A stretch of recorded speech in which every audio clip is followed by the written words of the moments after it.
શહેરના અમરોલી વિસ્તારની ઘટના। અમરોલી રોડ પર આવેલ એન્ટેલિયા ફ્લેટમાં બની ઘટના। સામૂહિક પરિવાર દ્વારા આપઘાત કર્યો। આર્થિક સંકળામણને કારણે પગલું ભર્યું। 50 વર્ષીય માતા, પિતા અને 30 વર્ષીય પુત્રએ દવા પી આપઘાત કર્યો। ઘટનાની જાણ થતાં હોસ્પિટલ ખસેડવામાં આવ્યા, જ્યાં ત્રણેયને મૃત જાહેર કર્યા।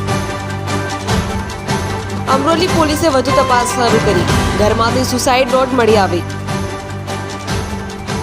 પુત્ર બેંક લોનનું કામ કરતો હતો અને દેવું થયું હતું। લેણદારો હેરાન કરતા હતા, જેથી આપઘાત કર્યો।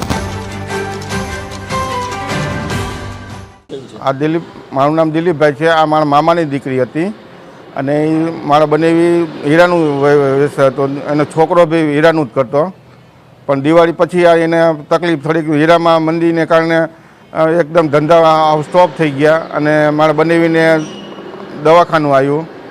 એમાં લોનના હપ્તા ભરાણા નહીં કાંઈ, 4-5 હપ્તા માથે ચડી ગયા હતા। શું કામ કરતા હતા? હીરાનું જ કામ કરતા હતા, 2 જણ। હા, બંને જણ।